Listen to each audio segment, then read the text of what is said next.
si vous détenez un bien, vous le mettez en location meublée et que vous le détenez par l'intermédiaire d'une société civile, alors cette société civile, c'est pas forcément rédhibitoire, hein, loin de là, mais il faut savoir qu'une société civile qui exerce une activité commerciale fiscalement, parce que la location meublée c'est une activité civile juridiquement, même si parfois il y a des débats, ça je ne rentre pas dans ce détail, mais ce qui est sûr c'est que du point de vue fiscal, la location meublée c'est assimilé à une activité commerciale.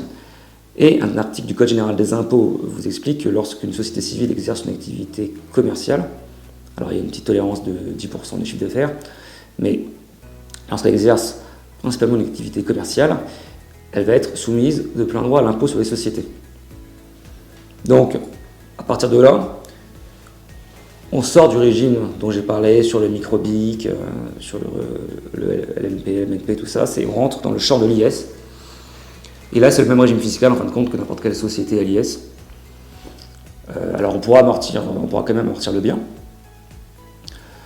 En revanche, en termes de plus-value, il faut savoir que lorsque la SCI va céder le bien, toute l'économie d'impôt sur les sociétés qu'elle aura obtenue grâce aux amortissements, finalement, elle va les reperdre au moment de la cession. Pourquoi ? Parce qu'en fin de compte, les amortissements qu'elle aura pratiqués vont diminuer le prix d'acquisition et donc augmenter la valeur de la plus-value et donc augmenter l'impôt sur les sociétés.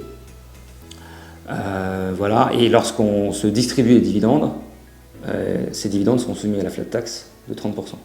Donc, il faut faire les calculs. Il y a beaucoup de situations dans lesquelles, ça dépend également du taux marginal d'imposition du contribuable, par ailleurs, mais il y a beaucoup de situations dans lesquelles le fait d'opter pour une société à l'impôt sur les sociétés peut être une bonne option. Ça dépend également de sa volonté de céder ou pas le bien. Maintenant, si c'est dans le cadre d'une société qui est soumise à l'impôt sur le revenu, il faut savoir que ce ne sera pas une société civile qu'il faudra choisir dans ces cas-là, si on veut garder le champ de l'impôt sur le revenu. Et dans ce cas de figure, pour le coup, le régime fiscal va être identique à celui que j'ai indiqué, des petites subtilités par rapport aux cotisations sociales. Mais le régime fiscal va rester identique. Après, l'autre intérêt des sociétés, c'est aussi la possibilité d'optimiser la transmission du patrimoine, chose qu'on ne peut pas du tout faire quand on détient le bien en direct. Alors là, il y a plein de choses à faire, donc ça devient un peu de la haute technicité. Mais voilà, il faut savoir qu'on peut plus jouer en matière de transmission que quand on détient un bien via une société qu'en détention directe.